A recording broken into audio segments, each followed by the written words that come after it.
Chapter 6. Si Babay Tinsley agad ang bumungad kay Helena sa may pintuan. She doesn't know how to explain why he didn't go home last night. Bahala na. Niyakap agad siya ng anak niya.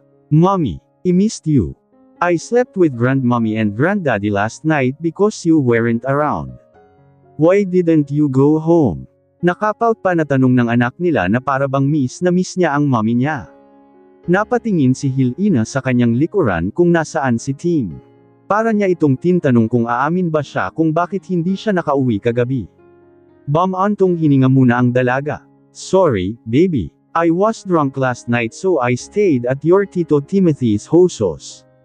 Pagtatapat niya. Oh, okay. At least you're home now. Come on, Tito. Come inside. Yaya pa nito na parang bale wala lang sa kanya na kinatim na tulog ang mommy niya. Patakbo pang tinungo ni Tinsley ang sala habang naiwan pa sina Helena at Tim sa may bandang pintuan. Nilapit ng binata ang bibig niya sa tenga ni Helena sa kanya ito binulungan. I hate that Tito thing, aniya pa saka pumasok sa loob. Helena just chuckled. Naiintindihan niya naman kung bakit ganoon ang reaksyon ni Tim sa tuwing tinatawag siyang tito ng anak nila. Naiintindihan niya kung bakit hindi ito maganda sa pandinig niya. It's because he is the father. Kahit sino naman siguro. Napakunot noo ang mommy at daddy ni Helena nang makita nila ang anak nila na kasama si Timothy. Tila ba pinag-aaralan ng mga ito ang kilos ng anak nila and they find it suspicious. There must be something going on between the two. You know what? What if we go out? Yung tayong tatlo lang. Wika ni Timothy. Napatigil si Tinsley sa paglalaro niya ng stuffed toy na bigay nito. Kuminang agad ang mga mata ng anak niya. Bata ngang tunay. Laging sabik sa laro at lakwatsa. Tumanggaw-tango naman si Helena. How do you like it, baby? Tanong niya sa anak nila. I would love to, mommy. Let's go on a gala. Malakanyo nitong sagot. Later, honey. Masyado pang maaga para umalis. Better drink milk first. It's just 7 in the morning. The malls are closed at this hour. Tumanggaw-tango lang ang bata. Oh, I see. Ayaw niyo bang mag-date na lang dito sa bahay? Singit bigla ng mommy ni Helena. Napalingon pareho sina Helena at Tim sa kanya. D-date. Sabay pa nilang sagot. Natatarantang nag-isip ng may dadahilan ng mommy ni Helena. I mean, dito na lang kayo. Like, maglatag kayo ng tent sa labas, then, mag-picnic.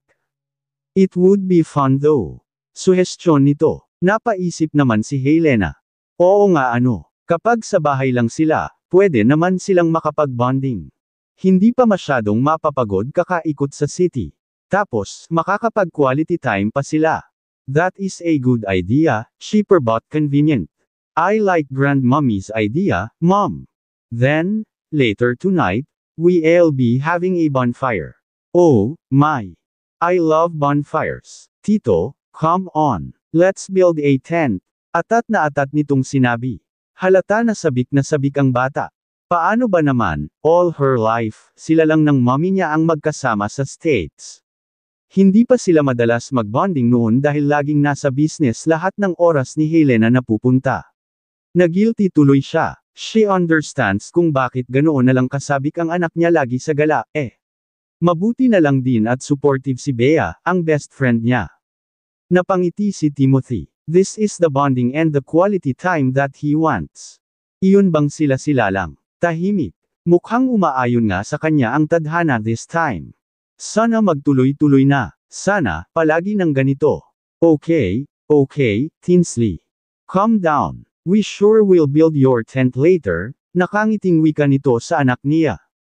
I am starting to love the Philippines now, Mom. People here are nice. Let's stay here for good, okay? Nagulat na lang sila nang sabihin iyon ni Tinsley. Big sabihin ba nito, ayaw na niyang bumalik pa sila sa England. Kung sana maging maganda lang ang takbo ng buhay sa Pinas, for sure, wala nang babalik pa sa England. Pero depende pa rin sa sitwasyon. Naiwan sa sala sina Tim at Helena. Hindi pa nila malaman kung magtatabi ba silang dalawa. It's awkward dagdagan pa ng nangyari sa kanila kagabi. Hindi na nila alam kung paano silang mag-uusap ngayon. Helena. Si Timothy ang unang nagsalita. Pabeb na sagot ni Helena na tila ba nahihiya pa. She surely is shy dahil namumula ang pisngi niya. Simpleng hinawakan ng binata ang kamay nito. Para siyang kinuryent. Nagulat siya doon pero hinayaan niyang gawin iyon ni Tim. Kinakabahan na rin si Helena kung ano ang sasabihin nito lalo pa at nag-iinit na ang mukha niya. Hinarap niya si Timothy at laking gulat niya nang magsalubong ang tingin nilang dalawa. He was looking so intently at her na para bang mind memorya nito ang bawat parte ng mukha nito from her eyes down to her lips. Napalunokang laway si Helena, mas lalong napahigpit ang paghawak ni Timothy sa palad niya. Konting-konti na lang ay maghahalikan na sila. Konting-konti na lang ay maglalapat ang mga labi nilang dalawa. Helena has already made herself ready for the kiss.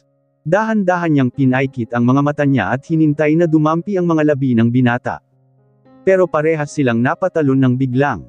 Magandang umaga everyone. Tandang padamdam panipik. Sigaw ni Bea na kararating lang. Halos mapatalon ang dalawa para lumayo sa isa't isa. Shoot! Bea, how come na nandito ito ngayon? Wala naman silang usapan na pupunta siya ngayon kina Helena, Nagtatakang tiningnan ni Bea ang dalawa. Zero, bakit parang nakakita kayong dalawa ng multo? Namumutla kayo, wala. Nahihiyang sagot ni Helena. Bakit ka nandito? Hindi ka naman nagsasabi na pupunta ka at mamamasyal sa bahay ngayon. Namuang si Bea. Hay nako, nagpunta ako sa shop mo. Wala ka dun. It's closed so I just went here instead. At nandito ka pala. At may bisita ka pa. Taas kilay na sagot ni Bea na parang naiintriga kung bakit narito si Timothy ng keaga-aga. Isang namula lalo si Helena saka siya napatingin kay Tim. Anong sasabihin niya? Alangan naman sabihin niya na nakay Tim siya kagabi at doon natulog kaya inumaga na siya ngayon kaya sarado din ang shop. Ninawala na nga sa isipan niya ang pagbubukas ng shop niya. Na-occupy na lahat ni Timothy ang isipan niya. Ano kasi? If you haven't eaten yet, Bea, join us for breakfast. Pag-iiba ni Timothy ng usapan. Nakahinga naman ng maluwag si Helena. Mabuti na lang at nandyan si Timothy, or else hindi niya alam kung ano ang isasagot niya. Phew, that was close. Pinagpawisan yata siya ng malagkit dahil doon. Oh, sure, nagugutom na rin kasi ako, Ganda rin talaga ng timing mo, Tim, no? Sagot ni Bea saka siya dirdiretsong pumunta sa kusina. Feel at home rin talaga ang bruha. Isang medyo may kasakitang kurot tuloy ang natamo ni Timothy mula kay Helena. Ouch! That hurts. Reklamo nito. Ang heret mo kasi. Muntik na tayo dun. Inis na sagot ni Helena. Sorry. You are just so pretty. I can't resist. Nagtaka si Bea kung bakit after nilang kumain ay nagsilabasan silang lahat. Yun pala, magtatayo ng tent sina Timothy. Anong gagawin nyo dito sa tent? Tita Bea, we are going on a picnic. Masiglang sagot ni Tinsley. Napataas ng isang keel ay si Bea. Saka siya lumapit kay Helena. Wow, family bonding. Hindi ako na-inform na magkasundo na kayo ni Timothy ngayon, Bulong pa nito sa kaibigan. Hinigit siya ni Helena papalayo ng kaunti sa kanila saka ito nagsalita. Manahimik ka nga, Bea. My daughter might hear you. Mag-ingat ka naman sa mga pinagsasabi mo. Suway nito. Sorry naman ano. Ikaw ha, may namamagitan na ba ulit sa inyo? Paano na si Fafa Xander ko? Nakapout nitong sabi habang nagpapadyak pa. Gaga, sira ka ba? Basta, just keep your mouth shut muna, Bea. Makukwento ko rin sa inyo sa susunod. Please, huwag ngayon. Can't you see my daughter's smile? Minsan lang yan. Hayaan na lang muna natin siyang mag-enjoy kasama ang daddy niya, sagot ni Helena habang nakangiti na pinagmamasdan ng anak niyang masaya kasama ang daddy nito. Kung sabagay, sige na nga, ano pa nga bang magagawa natin, kahit baliktarin ang mundo, siya ang daddy. May karapatan siya sa bata. At aminin, you still love him, right? Ano bang plano mo kay Xander? Tila ayaw na lang magsalita ni Helena. Ang totoo kasi ay hindi niya rin naman alam kung ano na ang gagawin niya kay Xander. He is still courting her. Hindi ko rin alam, Bea, wala sa sariling sagot niya sa kaibigan. Nako, sinasabi ko sa'yo ngayon pa lang, sis ha. Kung ano man ang nararamdaman mo para kay Xander, prangkahan mo na lang siya kaagad. Darating din ako dyan, Bea. Hinatid pa ni Helena ang kaibigan niya para makauwi na ito. Sinabi kasi ni Bea na hahayaan na lang muna niyang makapag-bonding silang tatlo. Minsan lang naman kasi silang mabuo. Ngayon lang din. Hindi niya man masabi kay Helena, pero masaya siya na nakikitang magkasama silang tatlo at magkaayos. But she feels bad for Xander. Napalapit na rin kasi ang loob niya dito, lalo na at malapit na rin si Xander kay Helena. Umalis na si Bea. Tanong ni Tim habang tinutulungan ng anak niyang si Tinsley na mag-ihaw ng hotdog. Nakapatong kasi ito sa isang stool para maabot ang ihawan na waist level ng daddy niya. 0-0, umalis na. Mag-bonding na lang daw muna tayo, sagot ni Helena. Mommy, you want to try these hotdogs? I cooked it with Tito's help. Wika ng anak niya. Ha? Ano ulit iyon, anak? Pag-uulit niya pa. Kung saan-saan kasi lumilipad ang isip niya kaya hindi na niya masyadong napakinggan ang sinabi ni Tinsley. Gusto mo daw ba ng hotdog ko? Pang-asar pa ni Tim habang nakangisip. Sapak tuloy ang inabot niya kay Helena. Buwiset talaga tong lalaking to. Pang-asar kahit kailan, nakakahiya. Namumula niyang wika sa kanyang sarili. Napakagat ng labi niya si Tim. Aray ko, reklamo nito. Bumaling ito sa anak niya.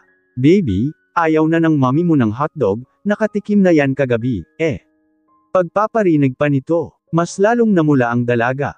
Napakabastos talaga nito. Protesta niya sa isipan. Timothy Silvestre. Warning niya dito. Mommy, you ate hotdog last night. Where? Inusenteng tanong ng anak niya. Naku po, mapapasubo pa yata si Helena ngayon. Mapapasubo ng hotdog. Ah, no. That one was sausage. Right. I ate sausage at the party. Pagdadahilan niya. Hindi napigilan ni Timothy na mapahaghalpak ng tawa habang si Helena ay pulang-pula sa hiya. Pinandilatan siya ni Helena na tila ba wini-warning-an ito na itikom na ang bibig niya. Sorry na. Natatawa lang, nauutol niyang sagot sabay pout na parang bata. Kunot-noo lang si Tinsley dahil wala naman siyang maintindihan sa pinag-uusapan ng dalawang matandang kasama niya. Habang busy sa paglalaro si Tinsley ay magkatabi naman sina Helena at Timothy. Simple nilang hawak ang kamay ng isa't isa. Sinigurado nilang hindi makikita ni Tinsley na magkahawak kamay silang dalawa. Tungkol doon sa sasabihin ko sana kanina. Panimula ng binata. Sagot ni Helena habang nakatingin ng diretsyo sa mga mata ng binata. I was going to say that. Pabitin effect pa ito sa kalumapit sa tenga ng dalaga. I love you, he whispered. That made Helena shivered.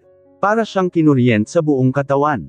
Timothy's voice is like a music in her ears. Napaka-manly ng boses nito, parang gusto niya na lang iyong pakinggan buong araw. It's so masculine. Natigilan siya at hindi nakasagot paulit-ulit na nag-e-echo sa pandinig nito ang mga salitang I love you. After 5 years simula nang umalis siya, ngayon lang siya nakarinig ng I love you mula sa isang taong matagal niyang minahal. Even before, sa tuwing sweet si Timothy at ang kakambal niyang si Helen, wala siyang magawa kundi tahimik na lang na masaktan. Hindi niya rin naman gustong malaman ng mga ito na iisang lalaki ang gusto nila. Nakontento na lang siya noon sa pagsuporta sa relasyon ni Tim at ate Helen niya. She admits, kahit selos na selos siya noon, hindi niya yon pinahalata. Ginawa niya ang lahat para pagtakpan ang nararamdaman niya kay Timothy. Pero in the end, mismong si Tim na rin naman pala ang nakahalata niyon kahit hindi niya sabihin. And he chose to break her heart. Naalala na naman niya. Nasasaktan na naman siya. Napaatras siya at mabilis na tinanggal ang pagkakahawak ni Tim sa kamay niya. Naguluhan si Timothy. Why? What's wrong? Is there a problem, Helena? Sunod-sunod na tanong nito. Hindi nakasagot si Helena agad. Hindi niya matingnan sa mga mata si Timothy. Her past keeps haunting her again. Gusto na niyang kalimutan pero sa tuwing naaalala niya, para siyang paulit-ulit na sinusugatan. Nanumbalik na naman ang mga what if sa utak niya. Iniisip na naman niya na paano kung siya lang ang pinili ngayon dahil siya ang nariyan. Paano kung siya lang ang pinili ngayon dahil kamukha niya ang kakambal niya at siya ang malapit. Iniisip niya na paano kung sinasamantala lang ni Timothy ang kahinaan niya. Napatayo si Helena. Sweetie, that's enough. Let's get inside now. Utos ni Helena sa anak niya. Nakakunot noo lang si Tim na nakatingin sa kanya. Puno ng pag-aalala ang mukha nito. Kahit si Tinsley ay naguluhan rin. Helena, sandali. Bakit ba? Anong problema? Kalmadong tanong ng binata pero puno ng pag-aalala ang boses nito. He attempted to hold Helena's hand pero winaksi iyon ni Helena. Mommy, why? I am excited for our bonfire. What made you? Can you just keep quiet and obey me, Tinsley? Sigaw nito. Napalakas ang boses niya nang hindi niya inaasahan. Nabigla lang din siya. Masyado siyang nadala. Sa gulat ni Tinsley ay namuo ang mga luha sa mga mata nito. Huho, Mommy, why are you mad? Mangiyak-ngiyak nitong sabi. Helena, bakit mo naman sinigawan ng bata? Nag-aalalang tanong ni Tim saka lumuhad para eye level ang kanyang mukha sa anak niya. Little girl, nabigla lang ang mommy mo. Please, understand her. Pagpapakalma ni Tim sa anak niya. Hinuyam ni Helena ang kanyang palad. Mabilis niyang pinunasan ang luha sa pisngi niya na papatak na sana. Before she knew, naglalakad na siya palayo sa mag-ama niya. Patakbo niyang tinungo ang kurato niya. Hinayaan na lang niya muna si Tinsley sa daddy nito. Hindi maipaliwanag ni Tim kung ano ang nangyayari. Ayos naman kasi sila kanina tapos bigla na lang nagbago ang mood ng dalaga. Maging siya ay naguguluhan na rin. May nagawa ba siyang mali? May nasabi ba siyang hindi maganda para magbago ng ganoon ang mood ni Helena? Hindi niya matumbok kung saan siya nagkamali. Oh, Helena. Where are you going, hey? Suway ng mami niya pero tila walang narinig ito. Sumunod na pumasok sina Timothy at Tinsley sa loob. Tim, anong nangyari? Kunot noo na napakibit balikat ang binata. Hindi ko rin po alam, tita. Bigla na lang nagbago ang mood niya. Napagtaasan niya ng boses ang bata. Iyak pa rin ng iyak si Tinsley. Hindi ito ganun-ganun lang na napapatahan. Emosyonal kasi talaga ito. Tanging si Helena lang din ang makakapagpatahan sa kanya. Magdamag na naghintay si Timothy sa labas ng kwarto ni Helena. He doesn't want to go home not until kausapin siya nito. Ayaw niyang umalis na may sama ito ng loob sa kanya. Even though he is still clueless about what her reason is. Kaya nga siya nandito, to find out. Helena, I know you're not alright. But you can tell me everything. Makikinig naman ako, Panimula niya habang nakasandal sa may pintuan ng kwarto ni Helena. Kahit nagmumukha na siyang kawawa, hindi siya aalis. If you are worried about Tinsley, don't worry about her. She is with her grandmommy, sinabi pa nito ulit. Napabuntong hininga siya. Look, hindi ko alam kung ano ang pinanggagalingan ng galit mo pero I want to know. That's why I'm here. Kung galit ka sa akin, if you have a sudden doubt about me again, tell me. O, kung gusto mong ibuhos sa akin ang lahat ng sama ng loob mo, do it. Kung iyan ang makakapagpagaan ng loob mo. Pinunasan ni Helena ang luha niya. Bakit kasi napaka-emosyonal mo ngayon, Helena? Pull yourself together. Natakot ka lang. Natakot ka lang talaga, yun lang. Paulit-ulit na sinasabi niya sa isipan niya. I'm sorry, Tim, mahina niyang sagot. She felt sorry dahil sa mga inakto niya, nadamay pati ang anak niya. Masyado siyang nagpadala sa takot na naman. She's worried that she might end up hurting everybody around her. Biglang nabuhayan ng loob si Tim nang marinig ang boses ni Helena. Napatayo siya saka itinapat ang kanyang mukha sa pintuan, open the door. Let's talk, please. Dahan-daang pinahit ni Helena ang doorknob sa kanya binuksan ang pinto. Yakap agad ni Timothy ang bumungad sa kanya. Isang mahigpit at mainit na yakap. Para bang sabik na sabik ito na halikan si Helena lagi. Para bang ayaw na niya muli masaraduhan ng pintuan at ng puso ng dalaga. Don't ever do shut me out again, Helena. It hurts. Sorry, she answered as she sighed heavily. Anong problema? Sabihin mo naman sa akin nang magawan ko ng paraan, wika ng binata nang makakalas siya sa pagkakayakap sa dalaga. Napayuko si Helena. Bigla na naman kasi akong natakot, Tim. Biglang ang dami na namang what ifs, sagot niya habang nangingilid ang kanyang mga luha. You know, I can't always take control of whatever that is in your mind, pero I can make you think of it less. Nandito na ako ngayon, Helena. Hindi na para kay Helen, hindi na para sa kakambal mo kundi para na sa'yo. What happened in the past is done now. I loved you for who you are nang hindi ko namamalayang I was finally getting over your twin. Ikaw na ngayon ang sigaw ng puso ko, and I will do everything to win you. Hindi maipaliwanag ni Helena ang gone na naramdaman niya nang marinig niya iyon mula sa binata. Para siyang nabunutin ng tinik. Nakahinga siya ng maluwag. At kahit sa paraang yun man lang, naramdaman niya na hindi na siya nakikipagkompetensya sa ate niya na matagal nang patay. She just nodded as she hugged him in the waist. Thank you, Anya. I don't want a thank you, nakangusong sagot ni Tim. Humiwalay siya ng kaunti mula sa pagkakayakap ng dalaga sa bewang niya sa kanya ito tiningnan ng mata sa mata. Napataas ng kilay si Helena. Anong gusto mo kung ganon? I love you. Diretsang sagot ni Timothy. You really do. Mapanuring tanong ni Helena. I do. Sagot ni Tim sabay halik nito sa noo niya. Helena just chuckled. You know what? I better check on the Tinsley. Baka mamaya magtanim na ng sama ng loob ang batang yun sa Kin. I really feel sorry for shouting at her. Nadatnan nilang naglalaro si Tinsley kasama ang lola at lolo nito. Mukhang nahimasmasa na ang bata dahil sa pagpapakalna ng mga lola at lolo niya. Hindi na rin masama na nandito sila nang may nakaalalay sa bata. Mapait na napangiti si Helena habang pinagmamasdan ng anak nila ni Tim. Mahahalata pa sa mga mata nito na kagagaling niya lang sa pag-iyak. Naawa siya bigla. Sweetie, tawag niya dito. Napaangat ng ulo niya si Tinsley. Pero mabilis din siyang napayuko. She is afraid that her mom might shout at her again. Binaling na lang niya ang atensyon niya sa nilalaro niyang luto-lutuan.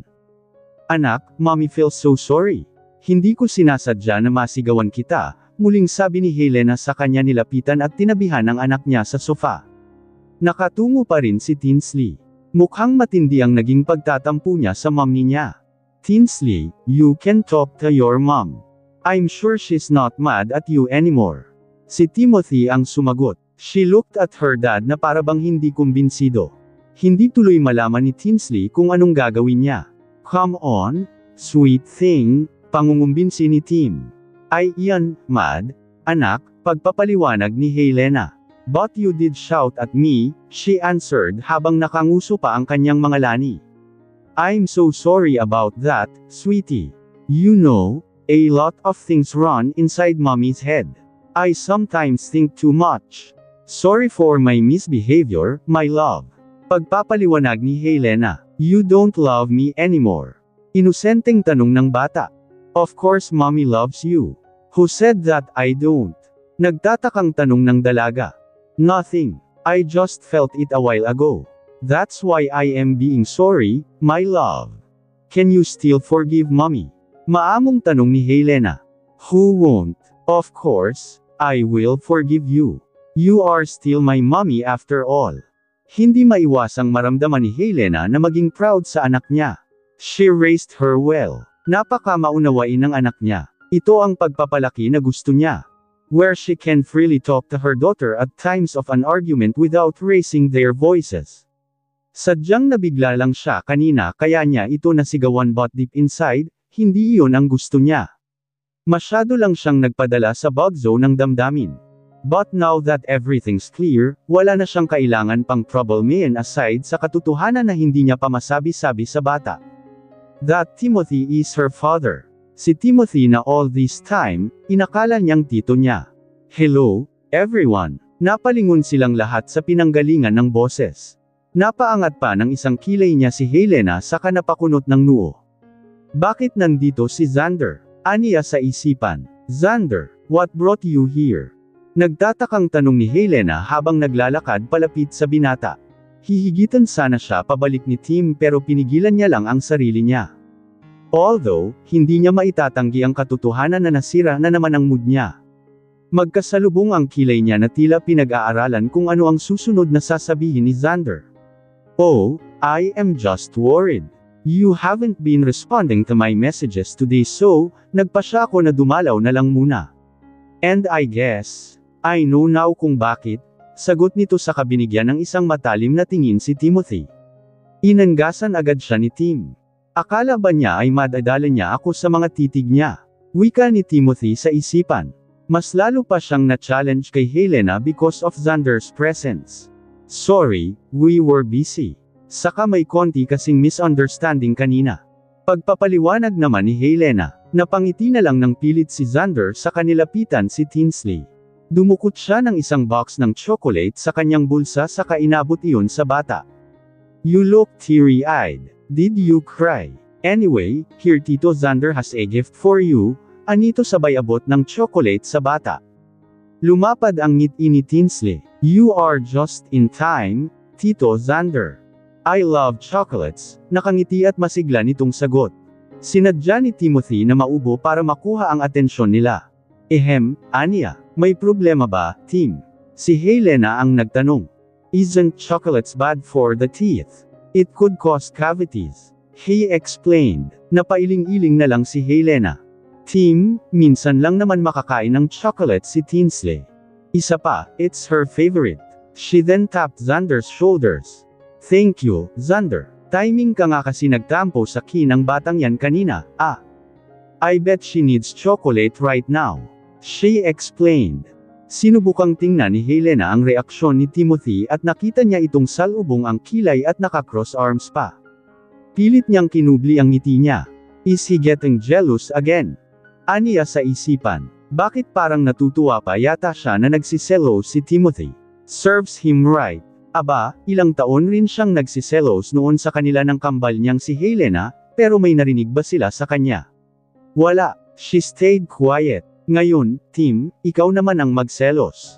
You can join us for dinner, Xander. For sure, nagluto si Mommy.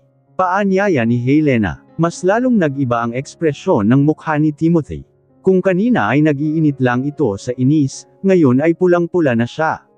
Magsasalita pa sana siya pero naputol iyon nang biglang magsalita ang daddy ni Helena. Oh, baka may pag-uusapan pa kayo ng anak ko. You can talk outside. Helena, anak, mag-usap muna kayo ni Xander. Utos pa ng daddy nito. Napasa na lang ng mahina si Timothy. Mount Tito Tim, why are you looking so mad? Is there something wrong? You aren't uttering any words since Tito Xander came. Napalingon silang lahat kay Timothy. Nanlamig tuloy ang binata. Bakit kasi ang dami mong napapansin, Tinsley? Ipapahamak mo pa yata ang daddy mo, What? No, I don't look mad, little girl. This is my natural face, pagsisinungaling nito habang nakangiwi. He is trying his best na piliting ngumiti. Is that so? Usap lang muna kami sa labas, Mom, Dad. Column nito. Maglalakad na sana sila palabas nang walang ano-ano ay nagsalita si Timothy. Wait, pigil niya. Napatingin sa kanya sina Xander at Helena na nakakunot noo. They are trying to figure out kung ano ang iniisip nito. Sagot ng dalaga. Are you sure you are just going to talk? Paninigurado nito. Hindi siya nakangiti. Paano pa siyang ngingiti sira na ang araw niya? Panira lagi ng moment niya si Xander. Ewan niya ba at lagi na lang itong pumapasok sa eksena kapag nandyan siya. Hindi niya tuloy ma-enjoy ang mga oras niya kasama ang mag-ina niya. Bakit? Meron pa bang iba kaming dapat gawin? Tanong ni Helena. Aba malay ko. Pabalang na sagot ni Tim. What is it to you, bro? Ano ka ba ni Helena? Si Xander naman ang biglang sumagot. Wait, are you guys fighting over my mom? Inosenteng tanong ng bata. Kanina pa kasi papalit-palit kina Xander at Timothy ang tingin nito at kanina pa siya naguguluhan. No, sweetie, they're not fighting. They're actually friends and friends do talk to each other like that, natatawang sagot ni Helena. Nang makalabas sila ni Xander ay hindi niya alam kung saan siyang magsisimula sa sasabihin niya. Ito na ba ang tamang oras para ipagtapat niya sa binata ang dapat nitong malaman? Na after all, kahit anong subok niya na bigyan ito ng puwang sa post-zero niya, lagi pa rin talagang nananalo si Timothy. Na kahit anong competency niya sa sarili niya na ibigay ang atensyon sa ibang tao at sa ibang bagay, nakikiyaga pa rin talaga dito si Timothy. And she can't help it dahil ang Toto Zero, si Timothy pa rin hanggang ngayon siya lang. Kamusta? I was worried nang bigla ka na lang maglaho sa party. Mom kept looking for you, ani Xander. Totoong nag-alala siya sa dalaga. Bigla na lang kasi itong nawala. Hinanap niya ito. Nilibot niya ang buong venue nila para hanapin si Helena. He even texted her so many times and even called her pero walang sagot. Huli na itong sumagot. Hindi maiwasang mag-guilty ni Helena. After all, Xander has been really kind. Ramdam niya ang malinis nitong intensyon sa kanya. Pakiramdam nga niya ay hindi niya deserve ang kabaitan nito. Pakiramdam niya ay hindi niya deserve na mahalin ng isang Xander. Sorry, she uttered. Iyon ang unang tanging lumabas sa bibig niya. Paano ba niya sasabihin na sobrang sorry siya sa nangyari? Biglaan ang lahat. Hindi niya naman kasi inaasahan na nandoon rin si Timothy. Mukhang hindi papayag ang tadhana na hindi sila pagtagpuin na dalawa. You ate, sorry for what? Nakangiting tanong ni Xander. Bakit ka ganyan, Xander? How can you give me that smile matapos kong iwan ka sa party? How can you still smile after what I did? Hindi ba dapat ay nagtatampo ka ngayon sa kin, o nagagalit man lang? Ani Helena sa isipan. Sorry if I suddenly disappear. I know what happened. I checked the CCTV and I saw you. Nagitla si Helena. Hindi niya alam kung paanong magre-react. Does that mean nakita niya ang lahat? Pati ang eksena sa parking lot. Shoot, she's doomed now. Hiyang-hiya siya sa nagawa niya. Bigla siyang nilamon ng konsensya niya. Her hand trembles. Xander, iyon pa lang ang nasa sambit niya nang biglang magsalita ang binata. Hey, it's okay. That's nothing. I think, kailangan ko lang kalimutan yun and everything's fine agaiin, right? Sagot nito. Nakangiti pa siya habang sinasabi ang mga iyon but the pain in his eyes can't be measured.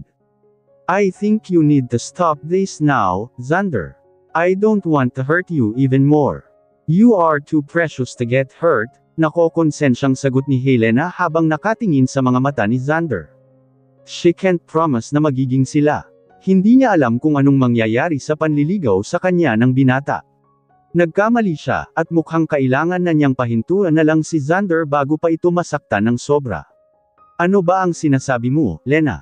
Why would I stop? I can fight. I know I can. He answered. But it sounds so hopeless. Para bang sinasabi nito na kaya niya, nasusugal siya, kahit na alam niya namang talo na agad siya sa umpisa pa lang. Napasabunot si Helena sa buhok niya. Nasa office siya ngayon at katatapos niya lang mag-distribute ng products kina Xander. Parang wala lang talaga sa kanya ang lahat. Para bang tanggap nito kahit masaktan siya. Kahit nasasaktan siya at kahit alam niya na masasaktan pa siya. Gustong mag-guilty ni Helena. Hindi niya alam kung paano niyang maibabalik ang kabaitan ni Xander sa kanya. Ayan na nga ba ang sinasabi ko, Helena, pangaral sa kanya ni Bea. Naupo ito sa pinakamalapit na upuan katapat ng desk ni Helena. Ano nang gagawin ko, sis? Kunot noo na tanong niya sa kaibigan. Sumisikip kasi ang dibdib niya sa tuwing nakikita niyang nakangiti si Xander sa kanya na para bang wala itong inindang sakit. How can he do that? Bakit ang tibay-tibay mo, Xander? Aniya sa isipan. Minsan, iniisip niya na lang na sadyain itong saktan ng layuan na lang siya ng binata. Aba, ewan ko sa'yo. Ayan kasi. Lesson learned. Huwag basta-basta magpap-apas okay ng ibang lalaki sa buhay mo kung alam mong hindi ka pa nakaka-move on sa isa. Napakamot si Helena ng ulo niya. Malay ko ba na babalik si Tim? Malay ko ba na magugustuhan niya rin ako tulad ng pagkakagusto niya sa ate ko noon? Ayun na nga, nandoon na tayo. Pero kaya mo bang saktan si Papa Xander? Maatim mo bang makitang malungkot ang poging yun? Kung ngumiti yun kapag magkasama kayo abot hanggang langit. Nandito ka ba para tulungan ako, o para mas lalong paakitin ang ulo ko? Ha! Pataray na sigot ni Helena. Paano ba naman kasi, imbes na makatulong ang kaibigan niya sa kanya ay mas lalo lang yatang sumakit ang ulo niya. Ayaw niyang makasakit ng kahit na sino. Kahit pa si Xander yan. Hindi niya ito deserve. Hindi niya deserve na masaktan. Pero, anong gagawin niya? Alam ko na. Sigaw bigla ni Bea na tila may umilo na bumbilya sa isipan niya. Nakaisip siya ng isang paraan para kahit paano ay hindi na mahirapang manimbang si Helena sa kung ano ang gagawin niya. Ano yun? Sigurado ka ba na mahal ka talaga ni Timothy bilang si Helena? 0, baka naman kaya lang siya nandyan sa'yo dahil naaalala niya si Helen sa'yo. Naku, mag-ingat ka sa mga ganyan, Helena. Yung ikaw lang ang nandyan, pero hindi ikaw ang totoong kailangan. O, pwede rin na kaya nandyan dahil may kailangan. Taas kilay pa na wika ni Bea habang naniningkit ang mga mata. Para siyang inspektor kung makapagsalita. Akala mo naman ay dating miyembro ng Soko kung makapag-imbestiga. Bea, Timothy told me that he likes me for whole yun na nga, di ba? Sinabi niya lang sa'yo. Doesn't mean yun ang totoo. Ano ka ba? After 5 years he has never dated anyone. Pero nakikipag-flirt lang siya sa secretary niya. Tapos, nang makabalik ka, biglang interesado na siya sa'yo. Come to think of it. Kung naka-move on na siya kay Helen, bakit hindi siya nagka-girlfriend 5 years ago? Bakit kung kailan bumalik ka, doon siya nagbay ng interes sa'yo? You wanna know why? Dahil you look exactly like her, and you behave exactly like her now. Hindi mo ba naisip yun? Na kaya lang siya lapit ng lapit sa'yo ay dahil ang totoo, hindi pa rin siya nakaka-move on kay Helen. Maanghang na mga spekulasyon ni Bea. Napalunok ng laway niya si Helena. Bigla na namang nag-ulo ang isip niya. Yun na, naniniwala na dapat siya kay Tim. Magtitiwala na dapat siya dito. Pero sa mga pag-aanalisa ng kaibigan niya, sa mga nilahad nito. Bigla na lang siyang nagkaroon ng second thought. What if ganun nga ang totoo? Napailing-iling siya, but he says he wants to be a good father to Tinsley. He loves me, Bea. He loves me. Pagdidiin niya pa. Or, he maybe is just after your daughter. Come to think of it. Baka nga, si Tinsley lang ang dahilan ng paglapit niya sa'yo. At ano, matapos niyang kunin ang loob ng anak mo, hindi mo namamalayan, wala ng Tinsley sa buhay mo. Teka nga. Ang dami mo namang sinasabi, diretsahin mo na lang kasi ako, Bea. Hindi ka ba boto kay Tim para sa kin? Prangka nitong tanong habang diretsyong nakatingin sa mga mata ng kaibigan niya. You want to hear the truth? Yes, hindi talaga ako convinced, sis, Ewan ko ba? Or is it just me? Kasi, hindi ko matanggal sa isip ko ang ginawa niya sa'yo noon. Isa pa, nawalan ako ng best friend for life dito sa Pilipinas ng 5 taon. Suck. It's all his fault. Inis nito ng sagot sa roll eyes pa. Who knows naman, baka nagbago na yung tao. Pilit na pangungumbinsi ni Helena. Hindi kasi siya nawawala ng pag-asa kahit paano na nagbago na nga talaga si Timothy. Based on how he treats her, ibang-iba na ito kumpara noon. Ano ang paniniwalaan niya? Who knows? Let's try asking his secretary. Napataas ng isang kilay si Helena sabay abot ng kape sa gilid ng mesa niya. She almost forgot to sip on her coffee. Napakadaldal kasi nito ni Bea, Ang daming sinasabi. Pwede naman kasi diretsahin na hindi siya boto kay Timothy. Humigop muna siya ng kape ng dahan-dahan. I don't think that would be a good idea. Isa pa. Timothy promised me na ititigil na niya ang pakikipaglandian niya doon sa malandi niyang secretary. Since he said that he wants to be a good father. Sinabi ko sa kanya na kailangan niyang maging magandang halimbawa sa anak niya kung ganon. Oh, really? Sigurado ka ba na wala na talagang kahit anong nangyari sa pagitan nilang dalawa?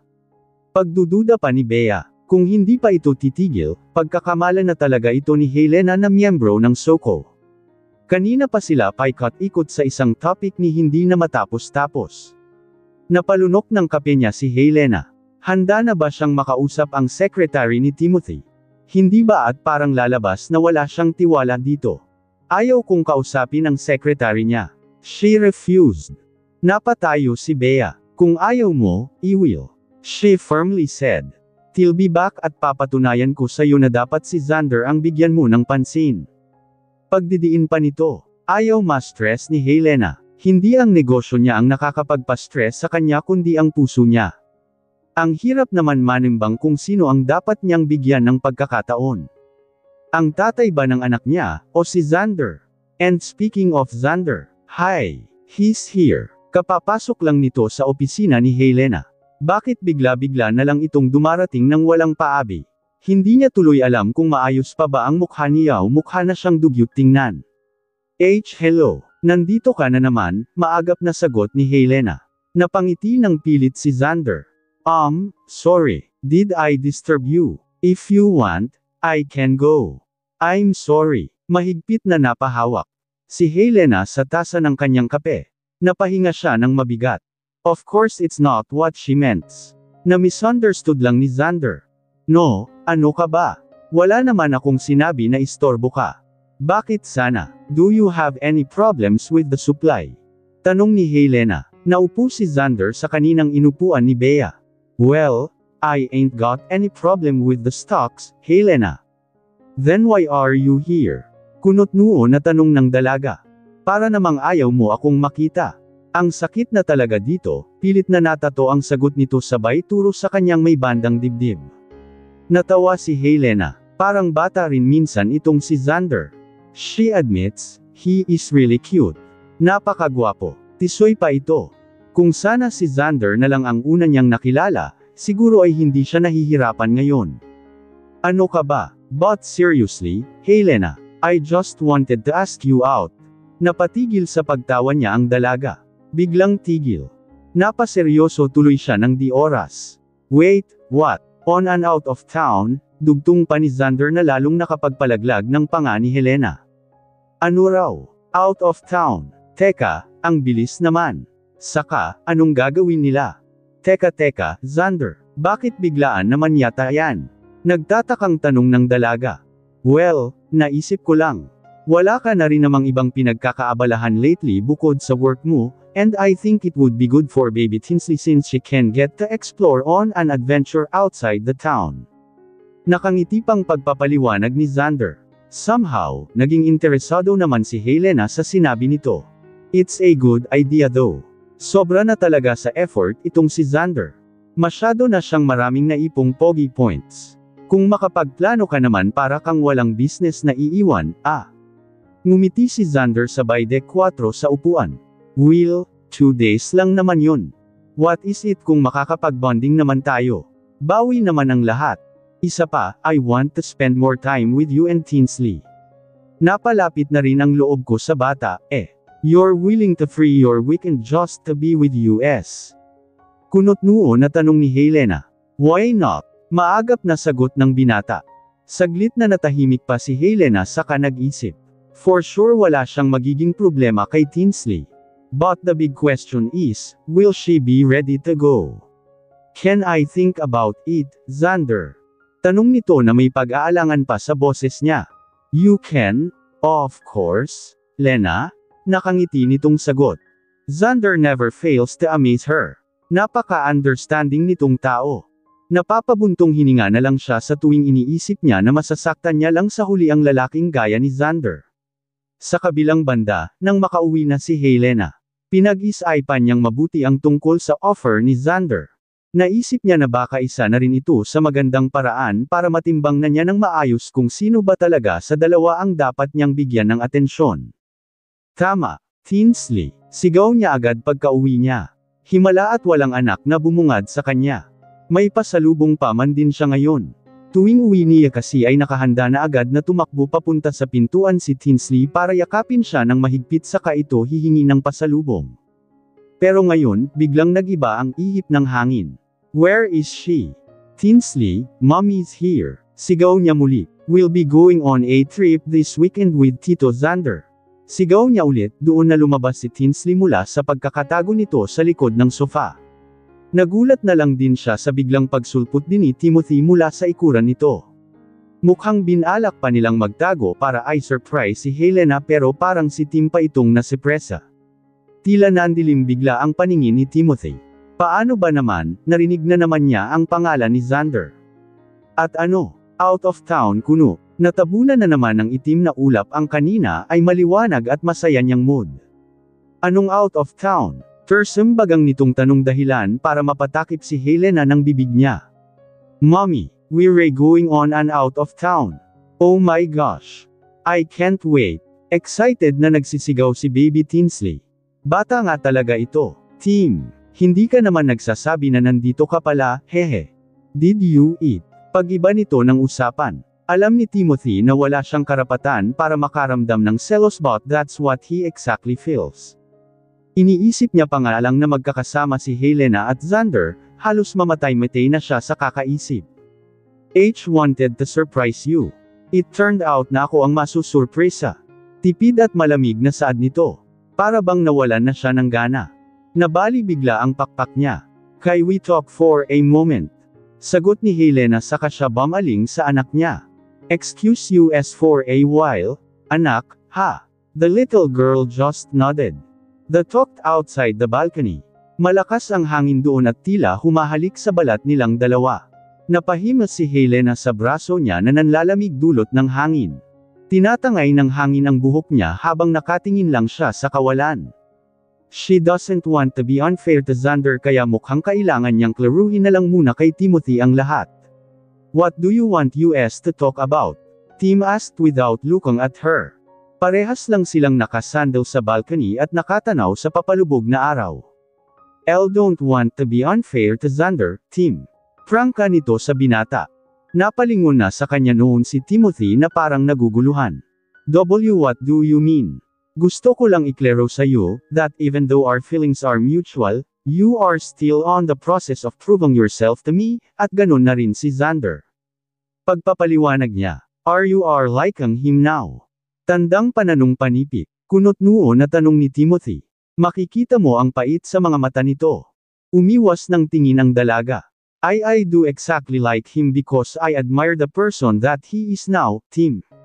Xander is kind. He's like a hidden gem wanting for someone to notice him. And you are that someone, ganun ba? Ang sakit naman. Git ni Timothy. I want to give you equal opportunities to court me. Ayaw kong bigyan ka ng special treatment just because you are the father of my child. Mapait na napangiti si Timothy. Pinipigilan niya ang sarili niya na ay pakitang nasasaktan siya. As much as possible, I would still want to choose the person na mapapatunayan sa akin na karapat-dapat siya. And if you can do that, hindi ka naman siguro matatakot na patunayan sa akin like what Xander does. Quitting means defeat, Tim. Napalunok ng laway niya si Timothy. He stood firmly sa kahinawakan sa magkabilang balikat nito si Helena. Who says I am going to quit?